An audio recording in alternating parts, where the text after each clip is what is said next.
All right, good morning, everybody. It is July 27th, 2024. You are watching this recording. We're going to go over strength training specifically. I think there's lots of confusion around what strength training truly is. I think there's a lot of unharped on benefits that strength training brings us. I think we're just like, you should strength train because you're going to look good. It's a great benefit for sure. But there's plenty more. We're going to talk about the difference between strength and hypertrophy, which are two different things. Building muscle and strength are not the same thing. And we're going to talk about like programming, like what's a good program? How do we meet our clients where they're at? What's the bare minimum? So on and so forth. Now, before we get into all of this, I think it would be very helpful for us to understand what a muscle contraction is and looks like and all of that jazz. And so I know you were super worried, but I have a video for us to watch about what an actual muscle contraction is, to include the chemicals and the electrolytes needed to provide a muscle contraction. And this is where we can also tie in helpful nutritional tidbits for clients who have questions about it, or clients who are going to start strength training, or clients who are more sore than normal. And so until we have a thorough understanding of a muscle contraction and what a muscle contraction actually is, we probably don't have a thorough understanding of how to maximize strength and hypertrophy. So we're going to watch this video real quick. It's 3 minutes. So just bear with it. Boom. Share sound. And here we go. Muscle contraction is at the basis of all skeletal movements. Skeletal muscles are composed of muscle fibers, which in turn are made of repetitive functional units called sarcomeres. Each sarcomere contains many parallel overlapping thin, actin, and thick myosin filaments. The muscle contracts when these filaments slide past each other, resulting in a shortening of the sarcomere and thus the muscle. This is known as the sliding filament theory. Cross-bridge cycling forms the molecular basis for this sliding movement. Muscle contraction is initiated when muscle fibers are stimulated by a nerve impulse and calcium ions are released. The troponin units on the actin myofilaments are bound by calcium ions. The binding displaces tropomyosin along the myofilaments, which in turn exposes the myosin binding sites. At this stage, the head of each myosin unit is bound to an ADP and a phosphate molecule remaining from the previous muscular contraction. The myosin heads release these phosphates and bind to the actin myofilaments via the newly exposed myosin binding sites. The two myofilaments glide past one another, propelled by a head-first movement of the myosin units, powered by the chemical energy stored in their heads. As the units move, they release the ADP molecules bound to their heads. The gliding motion is halted when ATP molecules bind to the myosin heads, thus severing the bonds between myosin and actin. The ATP molecules are now decomposed into ADP and phosphate, with the energy released by this reaction stored in the myosin heads, ready to be used in the next cycle of movement. The myosin heads resume their starting positions along the actin myofilament and can now begin a new sequence of actin binding. The presence of further calcium ions will trigger a new cycle.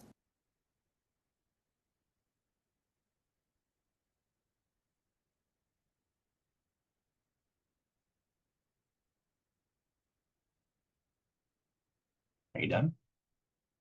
All right. So I'm going to go back here. Well, I'm going to go back a little bit further, actually. Let's go here. All right. So a couple things to pay attention to. One, calcium is super important for muscle contraction because it removes that filament right there, and it allows the actin to pretty much get attached by a myosin. So calcium supplementation could be helpful if people are struggling with like cramping or they feel quote unquote weak and they don't know why. So this is why we could tell people like, hey, you should probably take an electrolyte supplement and you're going to be fine. Now, most people who have a healthy, balanced diet are probably getting more than enough calcium. But even if you had like extra electrolytes, like, and you don't have blood pressure issues, they'll probably be okay. So calcium is super important for muscle contraction. It's the main electrolyte. Now, where people get confused is we think that ADP or ATP and our fuel creates muscle contraction, but as you saw in that video, it actually does the opposite. It breaks the muscle contraction. So when we have ATP present, this is why rigor mortis is a thing when people die and they flex and they can't unflex. It's where they can't unflex because they're no longer creating ATP because they're dead and they can't let go of the muscle contraction. So in reality, energy systems don't help us contract muscle. It helps us uncontract muscle so that we can recontract it later. And so again, a lot of people don't know this, and a lot of people don't know that these myosin heads attach to actin. So when we talk about hypertrophy specifically, what we are doing is we are creating bigger myosin. This red branch underneath it, that is getting bigger. It's creating more myosin heads. It's allowing us to attach to more places on actin. So that is what actual hypertrophy is. It's taking the myosin filament, which if we go back here, this thick thing right here in the middle, that thick thing is getting bigger. This red thickness right here, that thing is getting bigger. Actin doesn't change too much, but there's all these sites that we can bind to. And if we're not strength training, if we're not hypertrophy training, we're not going to create bigger myosin with more myosin heads and so on and so forth. So our contractions are obviously smaller and weaker. So that's kind of what hypertrophy training is. Now, that's what muscle contraction is. So diving into when we start to talk to people about strength training, I always try to talk about for whatever reason, when you tell someone to strength train, we already have like a preconceived idea or notion of how many reps should I be doing and what should it look like. And oftentimes we don't understand that the lines are blurred. And by blurred, I mean there's like, I think I heard the other day how'd the quote go? The concepts, no. Drive me crazy. The essentially saying there are so many ways to strength train, but the concepts are very few. So however you want to do strength training, go do it. There's like more than one way to skin a cat. However, all of the root concept of every single thing you do is probably the same. So we're like, oh, if you do 5 reps, that's strength training. But if you do 12 reps, that's hypertrophy training. And in reality, both exist on a continuum. Now, of course, the less reps you do and the heavier you go, the more strength it's going to be, the less hypertrophy, but hypertrophy is still present down here at the bottom of that range. Same concept up here at 12, 15, 20 reps. Hypertrophy is the primary kind of driver, but you still get stronger even up here. And so now you can get stronger without being bigger, without building bigger muscles. And you can build bigger muscles without getting stronger. So both of those things are independent of one another, but that specificity it takes to do them independently is very challenging and most people can't do it. So for instance, like I could get stronger if I literally did like my 1 rep max for 1 rep over and over and over again. I would get stronger and stronger and stronger. I'd like 1 rep, took a 3-minute break, 1 rep, 3-minute break, 1 rep, and I did that all the time. I would get stronger. Probably wouldn't build that much muscle, but I would if I was deadlifting 300 pounds over and over and over again, by month 1, maybe I'm deadlifting 320 pounds, but I probably didn't build any muscle. And so when people talk about the health benefits of strength training and they start to talk about the health benefits of like glucose regulation or storing glycogen or being able to eat kind of more freely or whatever the case may be, they're not talking about strength training. They're talking about hypertrophy. That those are benefits of building more muscle, not lifting heavier weights. If that makes sense. So I'm diving into again strength training and hypertrophy training. What's the rep ranges? And the answer is there are none. Like the perfect rep range. So when you're thinking about programming, and we'll talk about programming here in a second, but when you're thinking about giving a client a workout, like here's what I tell people. Hey, which exercises do you feel really strong and you actually enjoy doing? Let's go heavier on those exercises, and which means we're going to have to drop the reps, and let's do more sets. Like there's plenty of workouts either for myself or for my clients. I got people doing like 7 sets of squats, and then they do like 3 sets of leg extensions, 3 sets of hamstring curls, 3 sets of calves, and that's their day, right? But it's like we put so much time, energy, and effort in squats because that's what you thoroughly enjoy doing. So that was our primary focus. Where some people are like, no, you got to do 3 sets of 10 of 8 exercises. I'm like, but what if I don't even like 5 of those exercises? Like, why would I spend equal amount of time on the ones I don't like and the ones I do like? So personal preference for your clients is very important to consider. Um, and then also like thinking through, like, let's say we talk about like bicep curls or triceps, and we're like, ooh, I really love it when my biceps are burning. And I love that feeling of the pump, whatever the case may be. Okay, it's going to take you 12, 15 to 20 reps to get there. So I'm going to give you more reps for that. Because again, you enjoy that feeling. Um, so when we're talking about program, we're talking about what is the right rep range. There is none, and we need to tailor the workouts to our clients like, to where our clients feel strongest.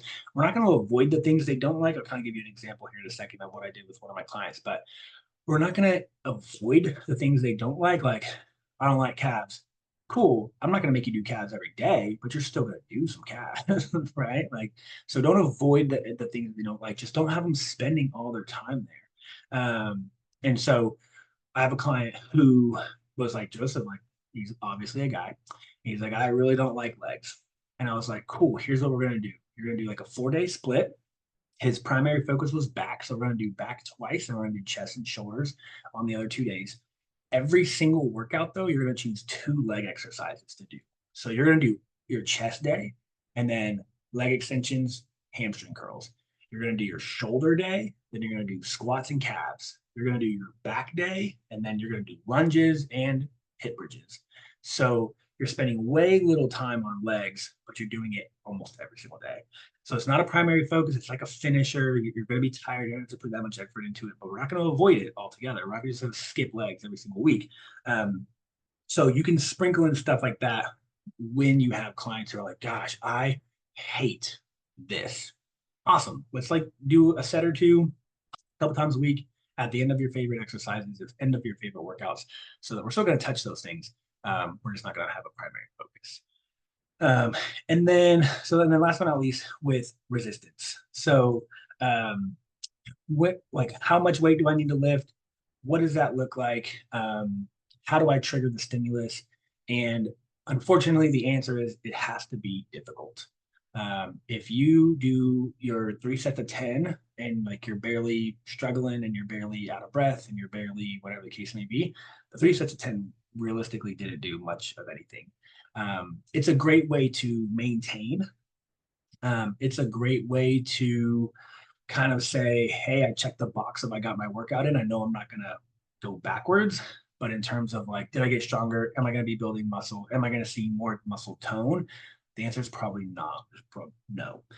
So when you have clients, and this is, I used to get in trouble at Camp Gladiator all the time. I wouldn't get in trouble. My clients would kind of be like, you're an asshole. Um, when they're like, Joseph, I'm not seeing progress. Joseph, why are my arms toning up? Joseph, why are my legs toning up? And I would literally just be like, you're not working hard enough. Like, sorry. Like that's just the answer. Like you have to work harder. You either have to push closer to failure in your reps, or you have to push closer to failure in the weight you chose for a set amount of reps. So this is the downfall of group fitness. Group fitness is so complex and it's so busy that people don't have the time, the energy, or just the nervous system capacity to reach close to failure at every single station, every single time, so on and so forth. Because it's too fast paced, there's too much going on. And if they did, they'd probably get hurt. So what they do is they do way less weight. They're probably not even really struggling on their last 2 to 3 reps of whatever the rep range was.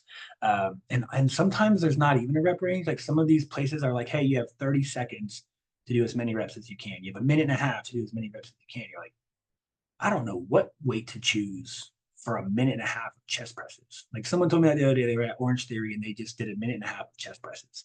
And I was like, what the F? Like, what weight did you choose? I have no clue. Like, that doesn't help me out at all. Um, and so that's the downfall to group fitness in terms of strength training and hypertrophy training. But obviously, there's benefits to like cardiovascular system functionality, community, so on and so forth. So it definitely has its pros.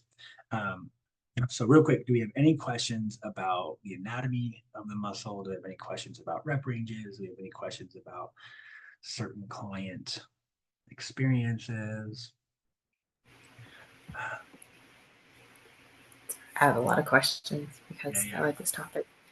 Um, okay, so first one, how fast does it take for someone to, like, what's the rate of how fast someone can gain strength, I guess?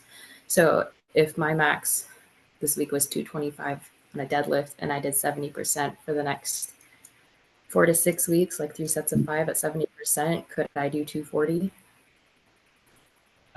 Totally depicted on a lot of things. One, how long have you been? Was point or something. I don't know. Yeah, Sorry. yeah. There's not really a good answer, but so it depends on how long have you been like doing this type of program, so to speak. New programs spark new, faster progress.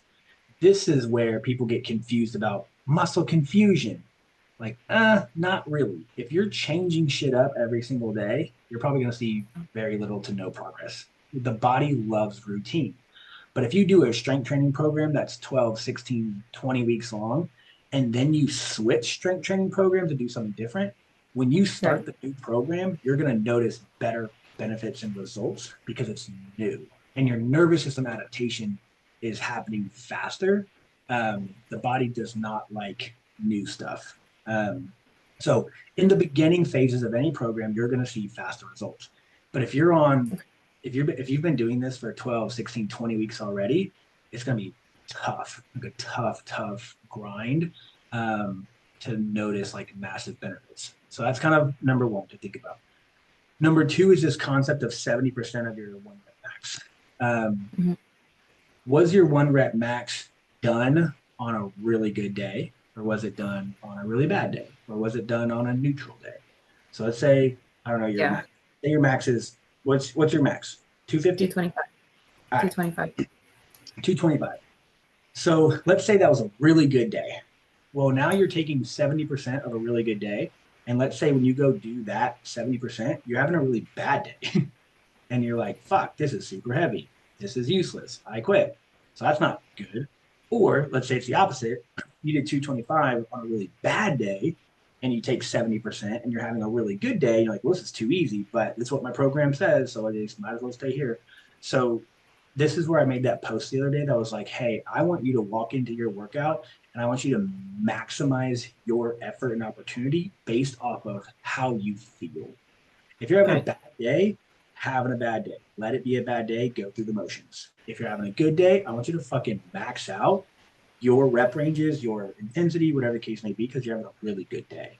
So take advantage of just how you feel versus it's Wednesday. My program says 70% at 8 reps, whatever the case may be. And you're either like, is it really easy or is it really light? So I want you to fluctuate based off of how you feel. Right. And this is a great concept for your clients. When I would train my clients in person, they would always do a 5 to 10 minute warm up on like a treadmill, elliptical, or whatever the case may be, for no other reason for me to just sit there and talk to them and learn about their day. Like they're like, oh, I gotta do my warm up because like I gotta warm up. Like, no, you don't need to do the treadmill to go fucking squat. That makes zero sense, right? Yeah. So I would just sit there and I would talk to them. How was your day? How was your week? How are you eating? How's your water? How'd you sleep? How's your stress? How's your hormones? Like whatever the case may be. And they'd be like, oh, I'm good. I'm excited. I'm good. I'm back. Cool. We're going to go crush this workout. Or I'm super tired. Work is super stressful, blah, blah, blah. And I'm like, we're probably just going to go through the motions today. So take that into consideration and also reflect for yourself, since this was a personal question of like, how am I walking into the gym today? And don't let your 70% dictate how much weight you lift. I want how you feel to dictate how much weight you lift. And I promise you, you'll see a lot better results. Okay, so I don't know if this is bad or not, but this people online talk about like for women training based on their cycles, and to change weights based on that. So I always plan the time when I'm gonna max out my weights, either like the end of my menstrual cycle when I have a surge of testosterone, so I take advantage of that, or I'll do it during like ovulation when I feel pretty good. So I always time when I plan to max out around those periods. Yeah, yeah. According I completely agree. And not only that with like your surge of testosterone, but also just like your overall like when is your bloat the highest? When is your estrogen the highest? Like when are these right. other hormone like cortisol? When is cortisol the highest? Just because of what cycle, what part of your cycle you're in. Yeah. So taking that into huge consideration, and if you are, tracking your cycles pretty religiously, you'll know. Like you're like, and I've like been around girls where they're like, "Oh, my period's gonna start in 3 days," and I'm like, "How do you know?" And they're like, "I'm hungry," and I'm like, Yeah. "What?" like like you're that tuned in, and like, "Yep," and like sure enough, Yeah. 3 days later, boom, they start bleeding, right? So the more in tune you are with your body, the more you're tracking your cycles, the more everything is very regulated. That I think the easier it is for you to plan. Like, when should I lift heavy? When should I max out? When should I exhaust myself because I'm hormonally optimized to do so. Mhm. Not saying you can't do it when like estrogen is high or cortisol is high, but it's going to be way Right. harder. Your recovery is going to suck, but Yeah. you can do it. So, but yeah, I like that. Okay. That's Sorry, it. I have like a ton more, but I'll wait if Leslie has something. I don't know. Like, no. Okay. What else you got? Okay. Next one. So when I'm training, personal training, like my clients, I guess it's not really personal training and it's not really big enough to be a group. I can only do like 2 or 3 people at the same time in the gym or that I'm doing. And so I I guess I feel like I'm able to spend a lot of one-on-one time with them and adjust their weights so that they are getting the max amount of benefits and increasing strength and not just going through the motions, pumping out 30 reps for no reason. Um, maybe that was just comment on the last thing you were talking about. Oh, okay. And then, sorry, if somebody is like, if I decided to like cut or whatever to lower my body fat percentage, would I lose strength? How much strength would I be losing? Or Ooh, can I not? yeah, yeah, good question. So first, if you are in a small group, type-ish, 2 clients, 3 clients at a time, you need to Mhm. make them very independent and be like, "Hey, Joseph, I want you to like put a 5 on each side. Hey, go grab 25-pound dumbbells instead of 20s." You don't need to be doing it because you've got too much going on. So you need to just Mm. kind of like take a step back and just audit, spot when need to spot, correct technique when need to correct technique. But in terms of like you're going too light or too heavy, that's just a vocal cue that you make them change. Does that make sense? So Yeah. so just try to work on that dynamic there, um, to again maximize their workouts, but minimize like, oh, if I only focus on you, these other people are off doing whatever. Like I need to be able to focus on everyone at the same time. I can come talk to Yeah. you and help you with your form and your technique and stuff for like 30 seconds, but then I need to be back. And clients need to learn how to fucking go grab heavier dumbbells and put more weight on the bar by themselves. Like you don't have to do Right. that for them. Um, Yeah. so there's that. And then when you're cutting, it all depends on the extremism of the cut. So, for instance, technically anything under your maintenance calories is a cut. So, are you 100 calories under your maintenance or are you 1,000 calories under your maintenance? That aggressiveness is going to dictate how much strength you actually lose. Now, the strength isn't necessarily I'm losing the nervous system adaptation. It's the I don't have enough fuel to fuel my Right. strength, right? It's an energy system problem, not a physiology problem. So it's like, hey, I don't have any gas in the car. So obviously I can't drive super duper fast. It's so funny, right? When I was in high school, we were super poor. And me and my buddies were like piecing together $5 or $10 to put gas in the gas tank, right? And we would get on the Mhm. highway sometimes and we would drive places, right? Well, we know that like most cars do really well and get really good gas mileage at like 50 miles an hour, 55 maybe, right? So we're on the Mhm. highway, speed limit 65, and we're going 55 because we're trying to get as much gas mileage out of the car as possible. So your body is the exact same way. It says, hey, I only got this much fuel to get me to point A to point B. Slow down to get me there, right? So you're not going to be able to work out as heavy. You're not going to be able to do as many reps. You're not going to be able to do as many sets. You're still going to be able to get the workout done, but Right. it's going to slow down. And it's all depicted on what is your deficit like. Um, but there are some tools, tips, tricks, resources that you can implement for that. So you could talk about nutrient timing. So are we going to have some carbs before the workout, during the workout, or after the workout in our deficit? If we're in the deficit and we kind of allocate 50 grams of carbs pre-workout, you're probably going to have a better workout had you have not had the 50 grams of carbs pre-workout, right? But now you might only have 100 grams of carbs a day. So now you're trying to figure out how to split 50 grams for the rest of the day. And now you're starving and you're miserable for the rest of the day, but at least you had a good workout, right? So there's that. Um, there's also like supplementation. I like if you know you're coming up on a cut, or let's say like the aggressiveness of your cut is gonna progress over time. So like I'll do this with clients where I say, hey, let's put you in a 400 calorie deficit right now, and then in 4 weeks we're gonna have a 600 calorie deficit, and then in 10 weeks we're gonna have a 800 calorie deficit, whatever the case may be. And I will save caffeine for this 800 calorie deficit window. I'll say, hey, I want you to stop taking caffeine and we're going to pull it back in when you're in an 800 calorie deficit and you're fucking miserable and your workouts suck. We're going to plug in pre-workout again. We're going to plug in energy drinks again. We're going to use caffeine as a tool for that. So that's another option. And then last option would be like caloric cycling or carb cycling on your heavy days. So when you're doing like arms and when you're doing like cardio and abs, you can be in a really big deficit because those things aren't very hard.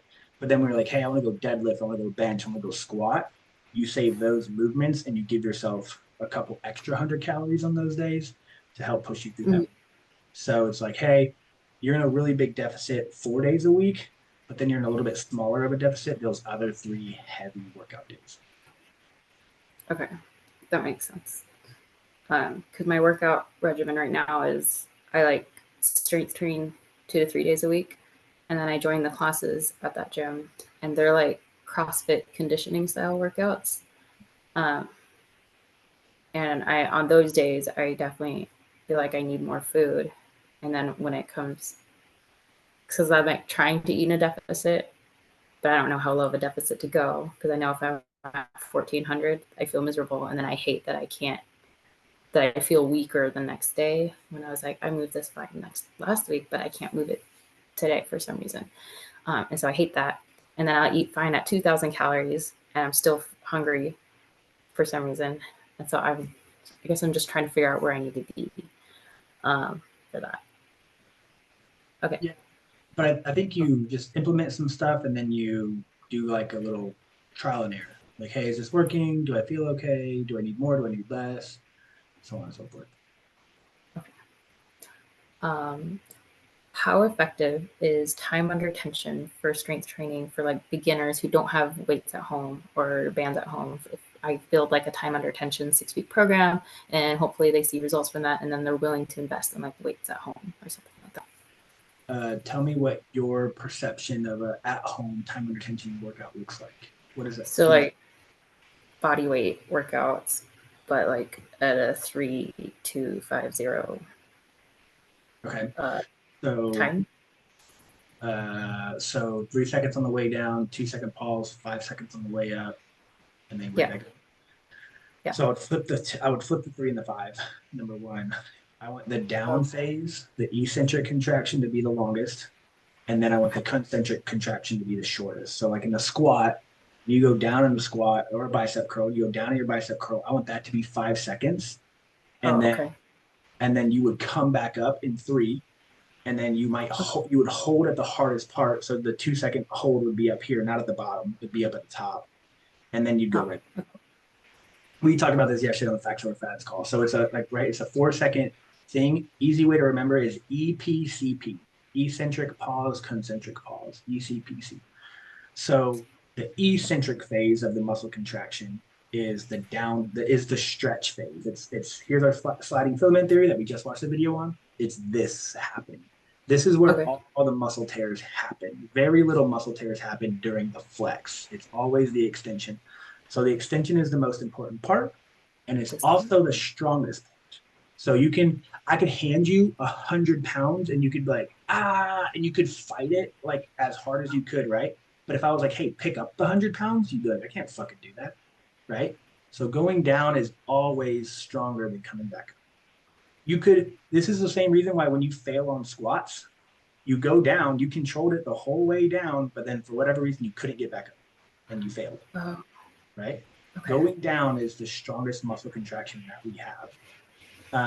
So ECPC, it's different we talked about this, pull-ups is very confusing. So if we have an ECPC count, and the first thing I tell you is I need you to hold your pull-up for 3 seconds on the way down, that means you're starting up here. Most people don't start up here. Most people start down here. So you just have to be cautious of where they're jumping into the movement at. So squats, very simple because you start standing, and the first thing you do is go into the eccentric phase as you start to squat down. So going 5, then a 2, you're going to pause for 2 seconds at the bottom, and then you're going to come back up slowly for 3 seconds, and then you're going to go right back down for 5, pause for 2, up for 3, down for 5, pause for 2, up for 3. That's what I would do. I would always make the eccentric contraction the longest. Now, do I think it's beneficial for hypertrophy? In the beginning, if someone's brand new, probably, because it's brand new and they don't lift weights and they don't really know what resistance training is. And so it is providing resistance because it's their body weight. But after a certain time, 6, 8, 10 weeks, they probably maxed out that benefit. But the other benefits, the best benefit of time and attention is learning to control muscle activation through the movement, right? So this is where people do push-ups. The first time they do a push-up, they're like, but if you force them to slow it down and you force them to like, hey, this is all we're going to focus on, by week 10, like they're doing smooth push-ups. They're no longer shaking. They didn't really get stronger. Their nervous system just figured out how to go through the movement pattern better, more efficient, so on and so forth. And this is a confusion thing where people are like, hey, I got stronger. I used to only be able to do 5 push-ups, and now I can do 10 push-ups. And I'm like, you probably didn't really get stronger. Your body just learned how to do push-ups better, you know? Which, I mean, I guess is technically strength, but not really. It's just like figuring it out. It's kind of the same like when your kiddos learn how to walk. Did they really get stronger because now they can walk, or did they just figure out how to walk? Right. You know what I mean? Yeah. Okay. I had another part, but I forgot.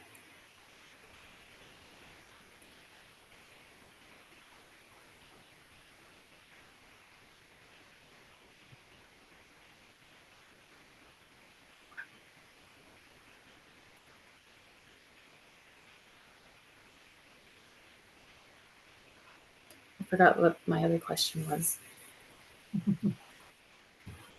Tell me. So with your, I can talk to you while you're thinking. Okay.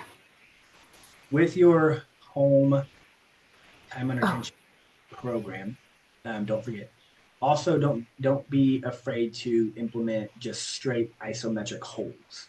Like, hey, I want you to hold a squat hold for 20 seconds, and that's your set. And then I wanted to do 25. I want you to do 30. I want you to do 35. You know what I mean? So also don't be afraid. Okay. It doesn't necessarily have to be continuous movement because there's also a lot of benefits to just isometric holds. The best benefit to isometric hold is your body's, your cellular metabolism's ability to figure out how to remove the toxins and bring back in oxygen when there's no muscle contraction. So if you're doing a squat hold, things aren't moving. It's staying still. Think of every single muscle in your body as your heart. If your heart stops pumping, it's really hard to get blood and oxygen in and out of the body, right? Or in and out of the cells. Same thing with a muscle contraction. If you're in a squat hold, it's really hard to get things in and get things out because the muscle contraction itself is pumping stuff in and out. It's helping pump stuff in and out. So this is why when we go to a squat hold, it starts to burn, and you're like, why does it burn so bad? This is terrible. It's because we don't lose the ability, but the ability to filter out shit slows down because there's no movement. So in the cell, we have buffering things. NAD, we talked about NAD before, FAD, both of those things are buffers that come in, they grab the hydrogen ion out and they go remove it, right? And so it forces the cells to have to buffer hydrogen more so than going through the range of motion, because going through the range of motion is actually helping that process out. So it doesn't have to like become as efficient because it's being helped. So also don't be afraid, don't limit isometric contractions. Like push-up holds like 6 inches off the ground, hold it, squat holds, lunge holds, crunch holds, sit-up holds, V-sit holds for your core, Superman holds for your posterior chain. Just hold it, hold it, hold it, 20 seconds at a time. Okay. So I have like 3 or 4 people like beta testing my program right now. But now I have to like re-record all the videos I recorded because I did 3-2-5 instead of 5-2-3, like you said. And when I was filming those movements, because I thought that was the best way to show people how to do them, I was thinking that this is very similar to Pilates, the time of attention. Have you done Pilates? Do you have any comment on that? No? Okay. Yeah, that's just something I noticed. And then I was like, oh, would that be beneficial if I became a Pilates instructor too? Could be. Again, the best benefit to Pilates is teaching people how to use their body. Sometimes with the assistance of like the machines that they use and stuff. Sometimes with the assistance of holding on to a railing or a wall, or sometimes just free movement. And so slowing things down for anything, slowing things down allows people to learn better, faster, right? So if I was like, this is the benefit of like recording these calls so you can go back and listen to it over and over and over again versus like one time you listen in, you better learn everything. And you're like slow down. You know what I mean? So same concept with learning muscle pattern, muscle recognition, exercise selection. So, for instance, let's say you never use the Stairmaster. Go get on the Stairmaster and watch how hard it is. And then you use the Stairmaster every single day for a month. At the end of the month, it gets a lot easier, right? Same thing with the uncomfortable challenges, right? It's the whole premise behind the unconquerable challenges.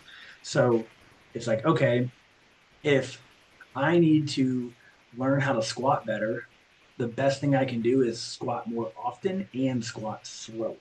So I can literally learn and figure out, are my knees caving in? Are my knees bowing out? Are my heels coming up? Am I sitting too far backwards? Is my chest coming down? Is my back rounded?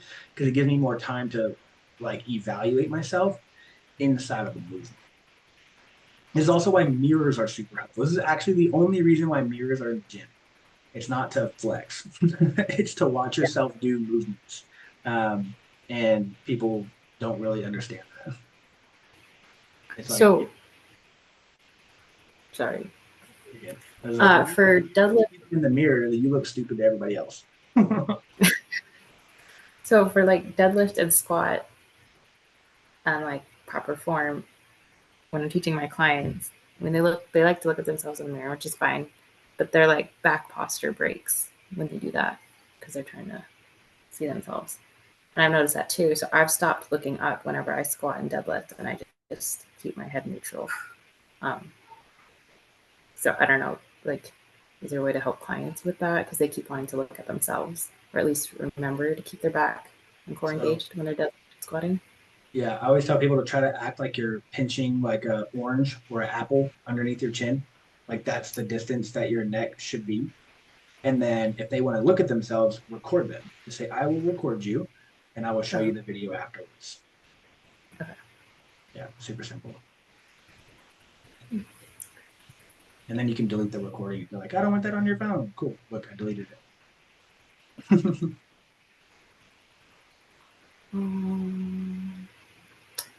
Okay, yeah, I think I've asked a lot. Yep. How much time we got? Like 10 minutes. Okay. So going into the benefits of strength training and hypertrophy training, why would someone want to build more muscle? Um, I think in the world that we live in, since insulin's the devil and since everyone has diabetes nowadays, and since no one can control their diet, building muscle is the best defense we have for glucose regulation and storage.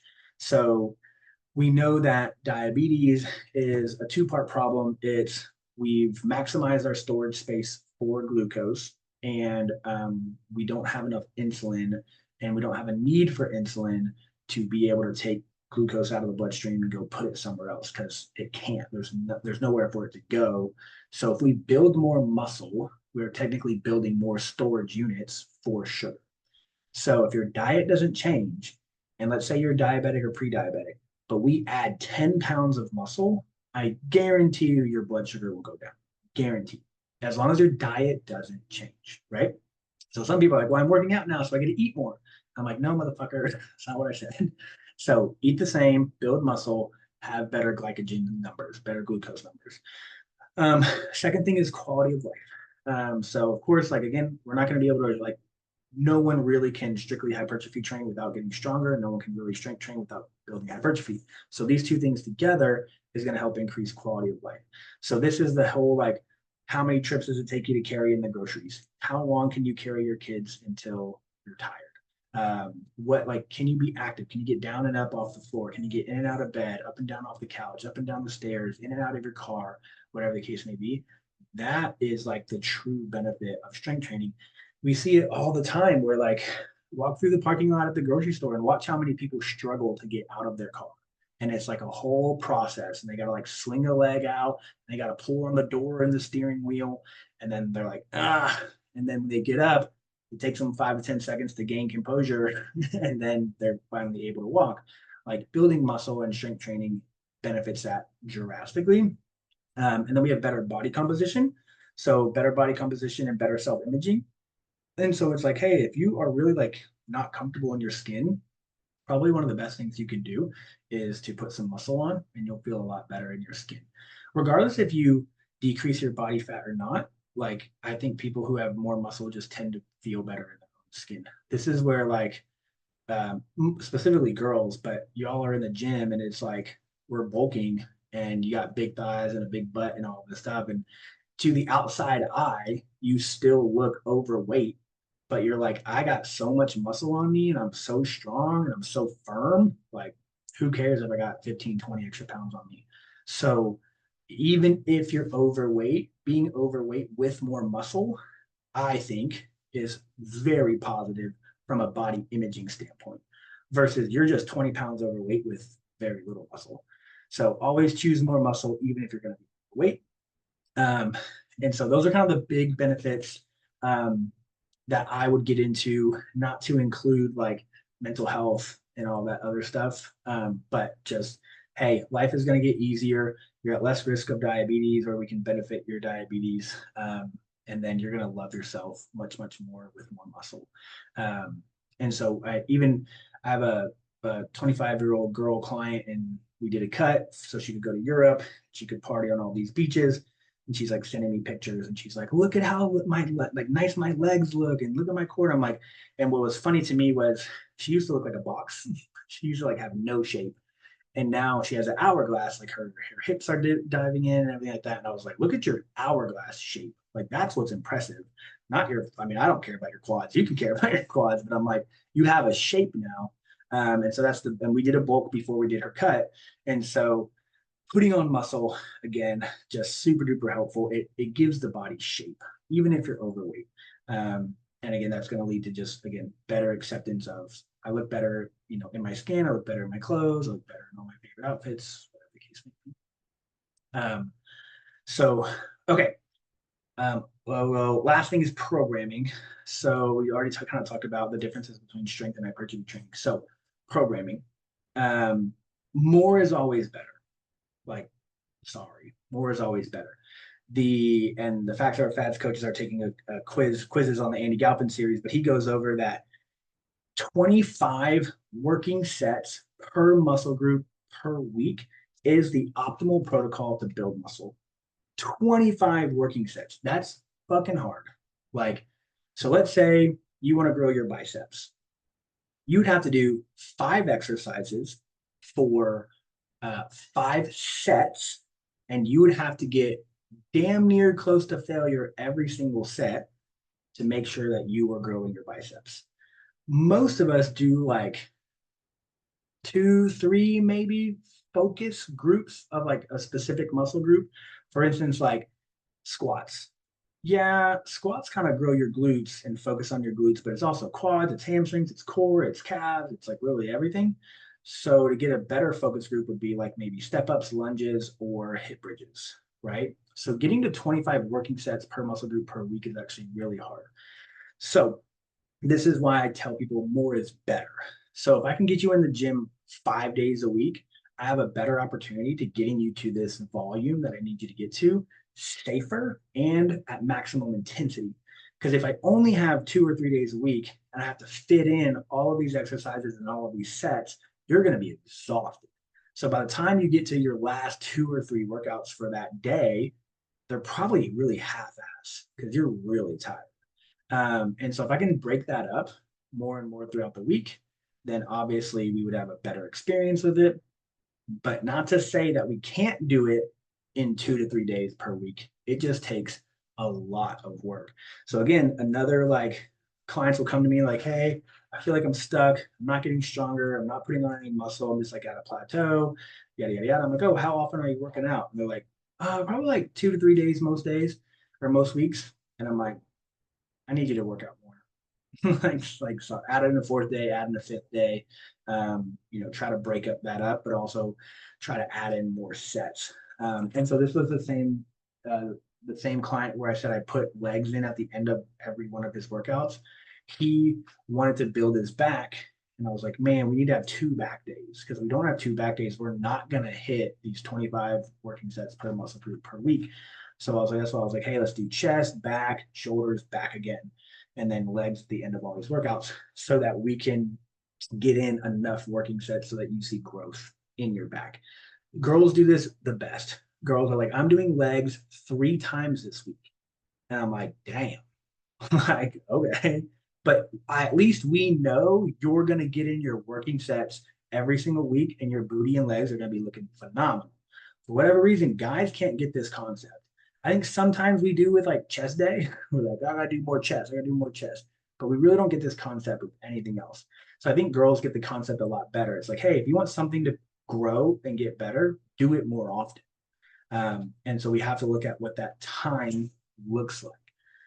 So if you have a client who can only work out 1 or 2 times, maybe 3 in the gym, have them pick a primary focus. Okay, you can only go to the gym 2 to 3 times a week. What do you want to focus on? Well, I really want to tone up my arms. Awesome. We're doing arms every day. Every workout you go to the gym, you're going to do some arms. We can sprinkle in legs and we can sprinkle in core, but your primary focus is going to be arms because I don't have enough time and you're not going to see enough results if I give you a full body workout every time. So, because that's what I used to do. I used to be like, oh, I can only train you twice a week. Okay, we're going to do full body both days. And 6 months goes by, we've seen zero progress. And so I'm like, okay, well, because we're trying to fit in too much in too little of time. And so now I'm like, okay, what's your primary focus? Is it core? Is it arms? Is it legs? Is it back? What is it? Is it cardio? Is it better heart and lungs? Like that's going to be our primary focus. So just make sure when you're building your programs, you take into consideration how much they're actually capable of doing, how many days they're able to work out, what their primary focus is for that season of life. What do they really want to watch, get better, get stronger? And you create the program based off of those key factors. Well done. That's all I got. Questions about programming?